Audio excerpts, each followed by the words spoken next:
नमस्कार दोस्तों, स्वागत है आपके अपनी प्रोग्रेसिव एजुकेशन चैनल पर। मैं पूनम यादव आज आपके लिए लेकर के आई हूँ मैथ्स के मिक्स क्वेश्चन की पार्ट 3 वीडियो।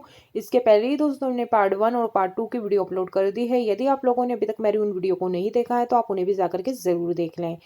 तो दोस्तों आज की इस वीडियो में हम बहुत ही इंपॉर्टेंट क्वेश्चनों को करने वाले हैं, अच्छे अच्छे क्वेश्चनों को करने वाले हैं जो किसी न किसी एग्जाम में पूछे गए हैं। हम उनको भी सॉल्व करने वाले हैं, वो भी ट्रिक के साथ।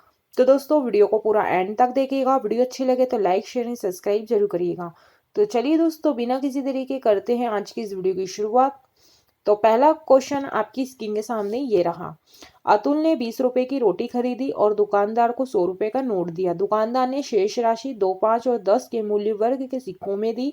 यदि ये सिक्के 5, 4, 1 के अनुपात में हैं तो दुकानदार ने 5 के कितने सिक्के दिए। और ये क्वेश्चन दोस्तों एसएससी सीजीएल में पूछा गया क्वेश्चन है।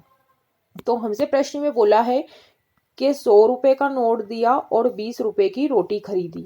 तो 100 रुपए में से 20 रुपए हमने खर्चा कर दिए, तो शेष हमारे कने कितने रुपए बचे? शेष हमारे कने 80 रुपए बचे। अब दुकानदार ने जो शेष राशि है वो 2, 5 और 10 के मूल्य वर्ग के सिक्कों में दी। और ये सिक्के जो हैं 5, 4, 1 के अनुपात में है। 5, 4 और 1 के अनुपात में है। तो हम करेंगे इनका मल्टीप्लाई। तो 5 का दुगुना होता है 10, 5 का 4 गुना होता है 20 और 10 का 1 गुना होता है 10। अब हम इन तीनों को प्लस कर लेंगे तो 20 और 20 होता है 40। तो हमारे खाने जो रियल में कितने रुपए बचे हैं? 40 रुपए बचे हैं। अब दोस्तों अनुपात में हमेशा एक का मान निकालते हैं कि एक बराबर क्या। तो हमारे खाने यहाँ पर जो है बचे हैं 80 रुपए और रियल में बचे हैं 40 रुपए। तो 80 का दुगुना होता है 40। तो हम निकाल रहे हैं एक बराबर क्या। तो एक बराबर आया है हमारे कने 2।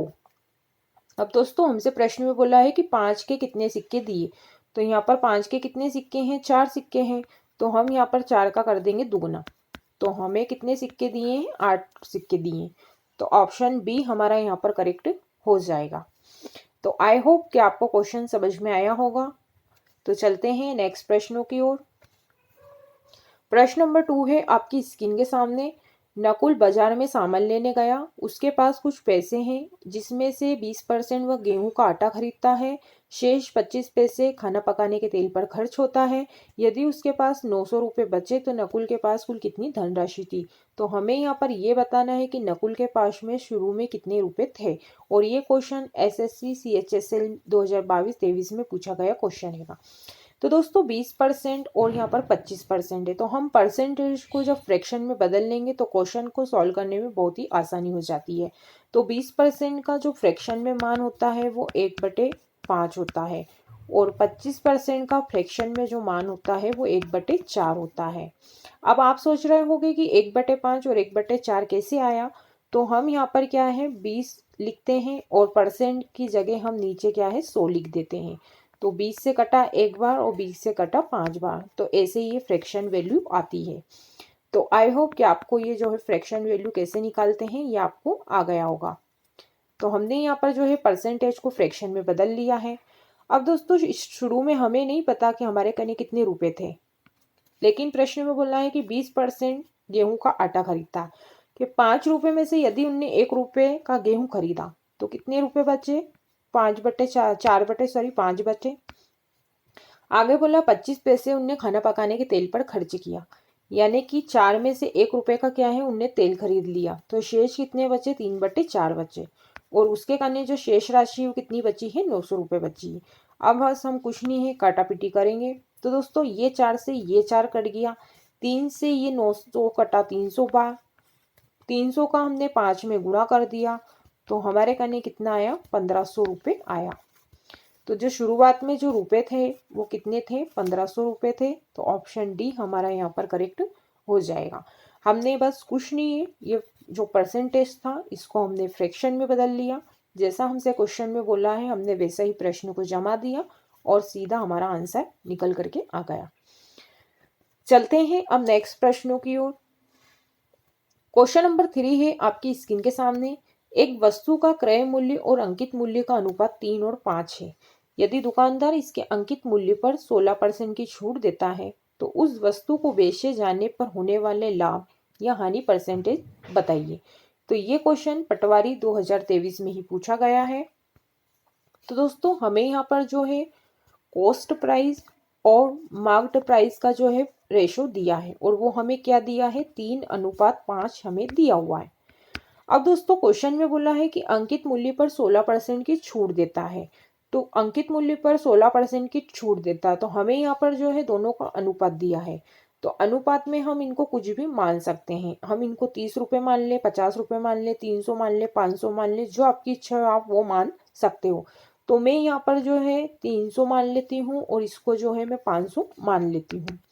अब दोस्तों अंकित मूल्य पर 16% की छूट देता है तो 500 रुपये का जो है 16% कितना होता है 80 रुपये होता है।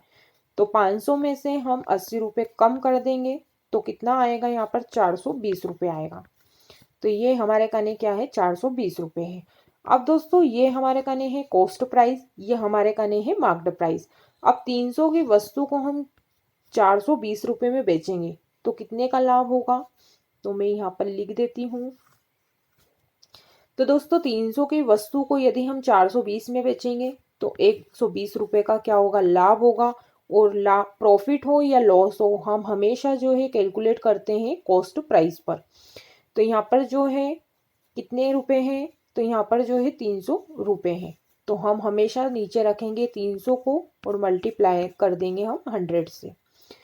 तो दोस्तों अब बस कुछ नहीं, हम काटा पीटी करेंगे। ये 2 जीरो से ये 2 जीरो कट गया, 3 से हम 120 को काटेंगे तो 40 बार कटेगा। तो यहाँ पर जो उसको लाभ होगा कितने परसेंट का होगा 40% का होगा। ऑप्शन बी हमारा यहाँ पर करेक्ट हो जाएगा।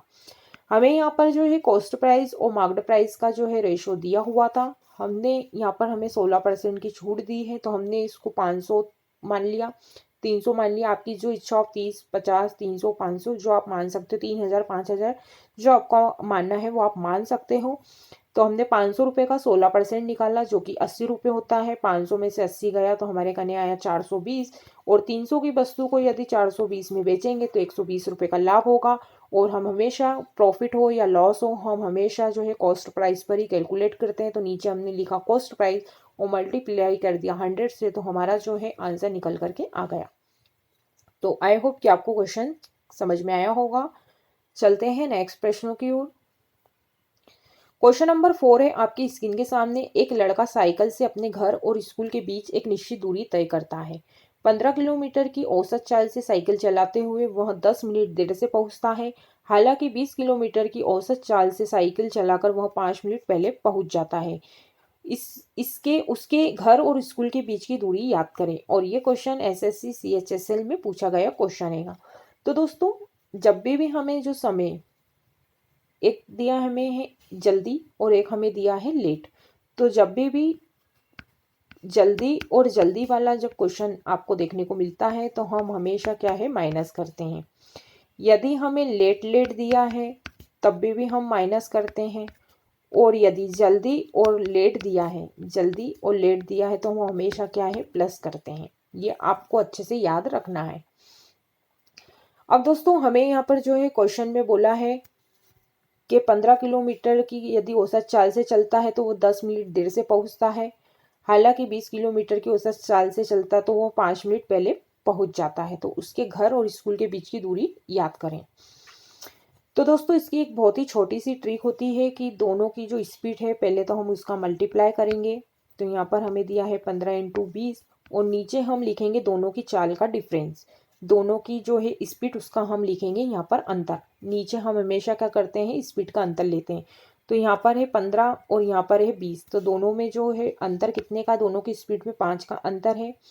और समय हमें यहाँ पर पहले दिया है देरी से और यहाँ पर दिया है जल्दी। तो जब भी समय हमें जल्दी और लेट मिलता है तो हम हमेशा क्या है प्लस करते हैं। तो यहाँ पर मिनट है, हम इसको मिनट को घंटे में कन्वर्ट कर देंगे। तो 60 का नीचे क्या हम भाग दे देंगे, करेंगे हम। तो 20 से हम इसको काटेंगे, 20 या 60। 5 से हमने इसको काटा तो 5 या 15। 3 से हमने इसको काटा तो 3 पंजे 15। 5 और इंटू 3 कितना होता है, तो 15 होता है। तो उसके घर और स्कूल के बीच की दूरी कितनी है, 15 किलोमीटर है। ऑप्शन बी हमारा यहाँ पर करेक्ट हो जाएगा। तो दोस्तों हमने ऊपर क्या है औसत चाल है तो हमने दोनों का मल्टीप्लाई किया है, और नीचे जो हमने लिया है दोनों की स्पीड का अंतर लिया है, और समय जो हमें दिया है वो हमें जल्दी दिया है और एक लेट दिया है। तो जब भी जल्दी और लेट आता हम प्लस करते हैं, और मिनट को हमने घंटे में बदलने के लिए 60 से भाग दिया है। तो सीधा हमारा आंसर निकल करके आ गया। तो आई होप कि आपको क्वेश्चन समझ में आया होगा। चलते हैं नेक्स्ट प्रश्नों की ओर। क्वेश्चन नंबर 5 पे आपकी स्क्रीन के सामने 6,000 रुपये चक्रवृद्धि ब्याज अर्धवार्षिक रूप से संयोजित पर 20% प्रति वर्ष की दर से उधार दिया जाता है। 18 महीने का चक्रवृद्धि ब्याज क्या होगा? ये भी एसएससी CHSL 2023 में पूछा गया क्वेश्चन है का। तो दोस्तों यहाँ पर हमें जो मंथ दिए हैं वो 18 महीने दिए हैं, और जो क्वेश्चन हमसे पूछा है अर्धवार्षिक रूप से पूछा हुआ है। तो अर्धवार्षिक जब भी हमसे क्वेश्चन में पूछते हैं तो हम क्या करते हैं, हम यहाँ पर करते हैं समय को करते हैं दुगुना और दर को करते हैं हम आधा। तो यहाँ पर जो है हमें 20% दिया है तो हम 20% का करेंगे यहाँ पर क्या है आधा, और समय को करेंगे हम दुगुना। तो यहाँ पर जो है यहाँ पर हम 2 से इसको काटेंगे तो यहाँ पर 10% आएगा, और 18 का हम दुगुना करेंगे तो कितना आता है 36 महीने आएंगे, और 36 महीने को ही हम क्या कहते हैं 3 साल। तो हमारा जो क्वेश्चन हैगा वो 10% की दर से 3 साल का ब्याज कितना होगा। तो आप लोगों को इसकी वैल्यू भी याद रखना है कि 10% का 3 साल कितना होता है। तो इसका जो परसेंटेज होता है वो 33.3% होता है। कितना होता है? इसका होता है 33.1%। मैंने 3 लिख दिया था, बाकी 3 होता है, 1 होता है। तो ये होता है 10% का 3 साल का चक्रवृद्धि ब्याज की दर, तो 33.1%। अब दोस्तों अब हमसे जो है क्वेश्चन में बोला है कि 6,000 रुपये की राशि है, और हमने यहाँ पर जो है परसेंटेज निकाल लिया 33.1%, और परसेंट का हम लगा देंगे नीचे 0, और ये डेसिमल हटेगा तो एक 0 और लगेगा। 3 0 से ये 3 0 कट गए, ये 3 0 से ये हमने 3 0 काट दिए हैं। अब बस हम कुछ नहीं, अब मल्टीप्लाई करेंगे। तो 6 का 1 होता है 6, 6 का 3 गुना होता है 18, 18 का 1 हासिल का 1, और फिर हम 3 का गुणा करेंगे 6 से तो 18, 18 और 1 होता है 19। तो हमारे कने जो ब्याज होगा चक्रवृद्धि वो होगा 1986। तो ऑप्शन डी हमारा करेक्ट हो जाएगा। तो दोस्तों जब भी अर्धवार्षिक रूप से हमें कैलकुलेट करने को आता है तो हम करते हैं यहाँ पर दर को आधा, समय को दुगना। तो यहाँ पर 18 महीने दिए हैं तो हमने 18 का दुगना करा जो कि 36 महीने होता है, और 36 महीने को ही हम क्या बोलते हैं 3 साल बोलते हैं। तो यहाँ पर जो है 10% की दर से 3 साल का चक्रवृद्धि ब्याज होगा 33.11%। तो हमने 6,000 का जो है 33.1% निकाल लिया, जो कि सीधा हमारा आंसर आ गया। तो आप लोगों को बस ये कैलकुलेट करने में थोड़ी दिक्कत आ सकती है, तो आपको बस याद रखना है कि दर को करना है आधा और समय को करना है दुगना। कब करना है? जब हमें जो है चक्रवृद्धि ब्याज अर्धवार्षिक रूप से कैलकुलेट करने को आता है तब हम करेंगे यहाँ पर दर को आधा और समय को दुगना। तो आपको जो है क्वेश्चन आसानी से फिर सॉल्व हो जाएगा। तो आई होप कि आपको क्वेश्चन क्लियर हो गया होगा कैसे इसको सॉल्व करते हैं। अर्धवार्षिक रूप से अगर हमें चक्रवृद्धि ब्याज का क्वेश्चन आता है तो हम इसको कैसे विदिन सेकंड में सॉल्व कर देंगे। चलते हैं नेक्स्ट प्रश्नों की ओर। क्वेश्चन नंबर 6 है आपकी स्क्रीन के सामने। दो गाड़ियां एक दूसरे की तरफ 45 किलोमीटर घंटा तथा 63 किलोमीटर घंटे की गति से चल रही है। टकराने से 10 सेकंड पहले उनके बीच कितनी दूरी किलोमीटर में होगी? और ये क्वेश्चन भी MP पटवारी 2023 में पूछा गया प्रश्न है। तो दोस्तों जब भी दो गाड़ियां एक दूसरे के अपोजिट आती हैं तो हम जो है उनकी स्पीड को करते हैं प्लस। तो यहाँ पर जो है कौन सा केस है? यहाँ पर अपोजिट डायरेक्शन वाला केस है कि एक गाड़ी इधर से जा रही है और एक गाड़ी इधर से आ रही है। तो जब भी हम ऐसे अपोजिट डायरेक्शन वाला जब केस आता है तो हम इनकी क्या है, इनकी स्पीड को करते हैं हम प्लस। तो एक हमें दी है 45 किलोमीटर घंटा और एक हमें दी है 63 किलोमीटर घंटा, और प्रश्न में बोला है कि दो गाड़ियां एक दूसरे की तरफ आ रही हैं। तो दोस्तों हम इन दोनों को कर देंगे प्लस, और प्लस करेंगे हम, और हमसे किलोमीटर में क्वेश्चन पूछा हुआ है तो हमने इनको करा है प्लस, तो कितना आया है 108 आया है। अब दोस्तों हमें यहाँ पर जो समय दिया है 10 सेकंड दिया है, तो यहाँ पर या तो सभी को सेकंड में कन्वर्ट कर लो या सभी को क्या है किलोमीटर और घंटे में कन्वर्ट कर लो। तो यहाँ पर जो हमें स्पीड दी वो किलोमीटर में दी और यहाँ पर हमें जो समय दिया वो सेकंड में पूछा है। तो हम जो स्पीड है इसको भी मीटर पर सेकंड में बदल लेंगे। तो हम इसको करेंगे 5/18 से गुणा, तो ये मीटर पर सेकंड में हो जाएगी। और हमें जो समय का अंतर हमें दिया ही हुआ है कि 10 सेकंड में क्या है उनके बीच की जो दूरी टकराने से 10 सेकंड पहले कितनी होगी। तो दोस्तों हमने कर दिया है ये 108 हमारी स्पीड आई थी, इसको मीटर पर सेकंड में बदलने के लिए 5/18 से हमने गुणा करा और यहाँ पर हमारे समय है। अब बस दोस्तों कुछ नहीं है, अब हम करेंगे इसको काटा पीटी। तो 18 से ये कटा 6 बार, 6 का होता है 6×5 30, 30 का हमने गुणा करा 10 में, तो यहाँ पर आया 300 मीटर। अब दोस्तों हमसे क्वेश्चन में किलोमीटर में पूछा है, यहाँ पर है 300 मीटर और ऑप्शन में भी जो कहीं से कहीं तक 300 हमें कहीं भी नहीं दिया है। तो 300 मीटर हमें यहाँ पर दिया हुआ क्वेश्चन, अब 300 मीटर यहाँ पर आया है तो अब हम इसको क्या है 1000 मीटर से भाग दे देंगे। तो ये जीरो से ये 2 जीरो कट गए। अब 3 में हम 10 का जब भाग देंगे तो 3 का जब भाग देंगे तो कितना आएगा 0.3। तो ये जो है हमारा आंसर आ जाएगा। तो ऑप्शन सी हमारा यहाँ पर करेक्ट हो जाएगा। तो हमने यहाँ पर क्या है मीटर पर सेकंड में कन्वर्ट किया है तो आंसर भी मीटर में आएगा। हमसे किलोमीटर में पूछा है तो हमने 1000 का यहाँ पर भाग दे दिया, तो हमारा जो है आंसर निकल करके आ जाएगा। तो ऑप्शन सी हमारा करेक्ट हो जाएगा। चलते हैं नेक्स्ट प्रश्नों की ओर। क्वेश्चन नंबर 7 है आपकी स्क्रीन के सामने। 3 संख्या 2, 3, 5 के अनुपात में है और उनका लघुत्तम समावर्तक 90 है। उनका महत्तम समावर्तक ज्ञात कीजिए। और एसएससी सीजीएल में क्वेश्चन पूछा गया है। तो दोस्तों यहाँ पर हमें एलसीएम 90 दिया है, एचसीएफ हमसे पूछा है। तो हम इसको कैसे सॉल्व करेंगे। तो हमें यहाँ पर 2, 3, 5 के अनुपात में 3 संख्या दी हुई है, तो हम इनको कैसे लिखेंगे। हम इनको 2x से लिखेंगे, 2x 3x और 5x और बराबर में कितना है 90 है, एलसीएम 90 है। अब दोस्तों हम इनको क्या है अब मल्टीप्लाई करेंगे तो com 2 into 3 into 5 into x बराबर में कितना है 90 है। तो 3 का 5 का 3 गुना होता है 15, 15 का दुगुना होता है 30।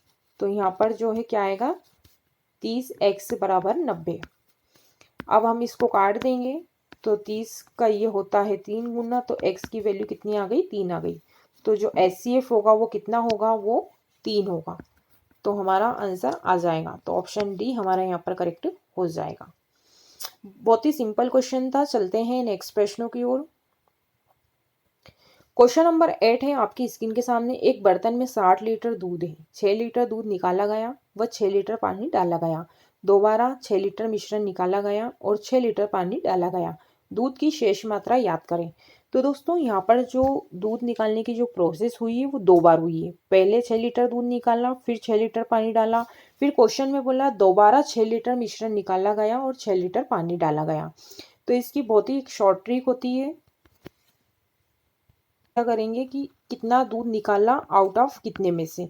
तो 60 लीटर दूध में से 6 लीटर हमने दूध निकाला, तो हम इसको करेंगे काट देंगे तो 6 कम 6 और 6 दाम 60। तो अब हमने क्या है क्वेश्चन को 1/10 में बदल लिया। अब 10 में से यदि एक दूध निकाला हमने तो हम ये प्रोसेस 2 बार हुई है। यहाँ पर क्वेश्चन में बोला है कि ये जो निकालने की जो प्रोसेस है वो 2 बार हुई है। तो 10 लीटर दूध, तो यहाँ पर जो दूध की क्वांटिटी कितनी है 60 लीटर है। 60 लीटर में से एक बार क्या है दूध निकाला गया, तो कितना शेष बचा। यदि हमने 10 में से एक निकाल लिया तो कितना बचा 9 बचा। फिर दोबारा हमने ये प्रोसेस अपनाई, फिर 10 में से हमने जो है 1 लीटर निकाला। तो कितनी बार प्रोसेस हुई है 2 बार ही। जितनी बार प्रोसेस होगी उतनी बार हम क्या है यहाँ पर लिखेंगे।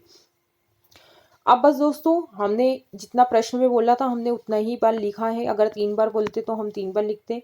अब ये 0 से ये 0 कट गया और अब हम इनका कर देंगे मल्टीप्लाई। तो 90 90 81 होता है। 81 का 6 गुना होता है 486। कितना होता है 486 होता है। और दोस्तों यहाँ पर नीचे 10 है तो 10 का हम एक पॉइंट लगा देंगे तो कितना आया 48.6। शेष मात्रा कितनी रह गई है, तो 48.6 मात्रा रह गई। तो ऑप्शन ए हमारा यहाँ पर करेक्ट हो जाएगा। 60 लीटर दूध में से हम 6 लीटर दूध निकाल रहे हैं, फिर 6 लीटर मिला रहे हैं, फिर दोबारा हमने यही प्रोसेस अपनाई। तो हमने इसको क्या करा कि 10 लीटर में से 1 लीटर दूध निकाला, तो हमने यहाँ पर 9/10 लिख दिया। फिर दोबारा यही प्रोसेस हुई, फिर हमने 10 में से 1 लीटर दूध निकाला, फिर हमने क्या है पानी मिलाया। तो ये प्रोसेस 2 बार हुई है, इसलिए हम जितनी भी बार प्रोसेस होगी उतनी बार हम लिखेंगे और सीधा हमारा क्या है आंसर आ जाएगा। चलते हैं नेक्स्ट प्रश्नों की ओर। क्वेश्चन नंबर 9 है आपकी स्क्रीन के सामने। 50 मीटर लंबाई और 40 मीटर चौड़ाई का एक आयताकार मैदान है, जिसके अंदर की तरफ 5 मीटर चौड़ी सड़क है। तो सड़क का क्षेत्रफल क्या होगा? तो हमें यहाँ पर क्या है एरिया बताना है, और जो सड़क है वो कितनी है 5 मीटर, और अंदर की तरफ सड़क है। आपको क्वेश्चन में याद रखना है, क्योंकि इसका एक क्वेश्चन और होता है कि वो बाहर की तरफ सड़क बनती है, लेकिन अभी हमें क्वेश्चन में बोला है कि जिसके अंदर 5 मीटर चौड़ी सड़क है, यानी कि जो सड़क है वो अंदर है। तो दोस्तों इसको कैसे हम सॉल्व करेंगे क्वेश्चन को? तो यहाँ पर क्या है सड़क बोला है, और वो सड़क जो है अंदर की तरफ है। जो सड़क है वो कैसी है? अंदर की तरफ है। तो 50 मीटर लंबाई और 40 मीटर चौड़ाई की क्या है सड़क है, और इसके आयताकार मैदान में है, जिसकी अंदर की तरफ 5 मीटर चौड़ी सड़क है। तो अंदर की तरफ है तो 5 मीटर चौड़ी यहाँ पर होगी, 5 मीटर यहाँ पर होगी, 5 मीटर चौड़ी यहाँ होगी, और 5 मीटर चौड़ी यहाँ होगी। अब दोस्तों क्वेश्चन में हमसे बोला है कि 5 मीटर चौड़ी सड़क है। यदि ये लंबाई 5 मीटर की है, तो ये लंबाई भी 5 मीटर की होगी। अगर ये लंबाई 5 मीटर है तो 5 और 5 कितना होता है 10। तो हम इसमें से क्या है 10 माइनस करेंगे, तो यहाँ पर जो सड़क अंदर कितनी है, यहाँ 40 है। अच्छा, इसकी जो चौड़ाई है वो कितनी है? इसकी चौड़ाई इधर से 5 है, तो इधर से भी 5 होगी। तो हम 10 क्या है 5 5 दोनों तो कम करेंगे, चौड़ाई में भी से भी हम 10 कम करेंगे और लंबाई में से भी हम 10 कम करेंगे। तो 40 में से 10 कम हुआ तो कितना आया? 30 आया। अब दोस्तों हम बड़े वाले क्षेत्रफल में से छोटे वाले क्षेत्रफल को क्या है माइनस करेंगे। तो 50 इंटू 40 माइनस 40 इंटू 30, तो 50 इंटू 40 होता है 2000, और 40 इंटू 30 होता है 1200। तो हम बड़े वाले क्षेत्रफल में से छोटे वाले क्षेत्रफल को घटा देंगे, तो हमें सड़क का क्षेत्रफल पता चल जाएगा। तो 2000 में से 1200 माइनस होंगे तो कितना आएगा? 800। तो सड़क का जो क्षेत्रफल होगा वो कितना होगा? 800 होगा। तो ऑप्शन ए हमारा करेक्ट हो जाएगा। अब एक तरफ बाहर की तरफ सड़क बनती है इसी क्वेश्चन में, तो तब हम प्लस करते हैं, लेकिन अंदर की तरफ सड़क बन रही है तो हम माइनस करेंगे। तो चौड़ाई जो है 50 मीटर की लंबाई है, तो लंबाई यदि 50 मीटर की, तो ये भी लंबाई और ये लंबाई, दो तरह की लंबाई जो है काउंट होगी तो वो माइनस हो जाएगी। ऐसे ही जो इसकी चौड़ाई है 40 है, तो 5 इधर से कम होगी, 5 इधर से कम होगी, तो 10 कम होगी, तो 30 मीटर होगी। तो बड़े वाले क्षेत्रफल में से हम छोटे वाले क्षेत्रफल को घटा देते हैं, तो सीधा हमारा क्या है आंसर आ जाता है। चलते हैं नेक्स्ट प्रश्नों की ओर।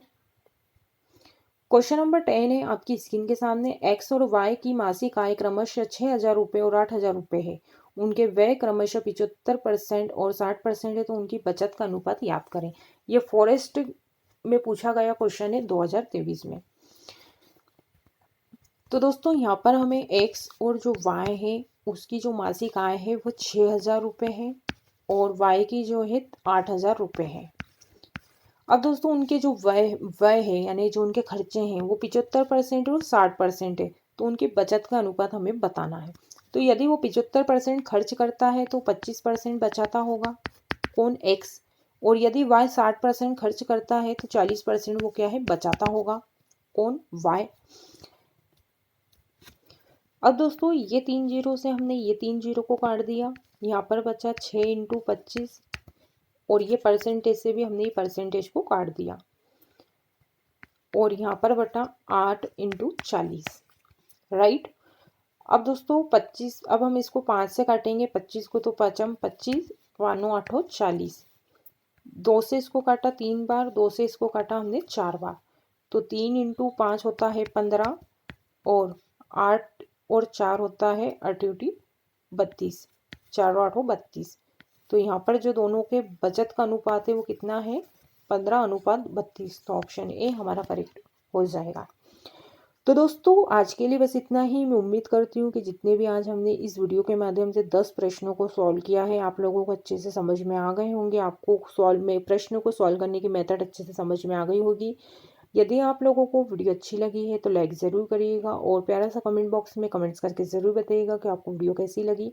यदि दोस्तों आप लोगों ने अभी तक चैनल को सब्सक्राइब नहीं करा है तो प्लीज़ चैनल को भी सब्सक्राइब कर ले, ताकि हमारी रोज़ की वीडियो की नोटिफिकेशन आपको मिलता रहे। तो आज के लिए बस इतना ही। मिलते हैं नेक्स्ट वीडियो में, तब तक के लिए जय हिंद, जय भारत, धन्यवाद।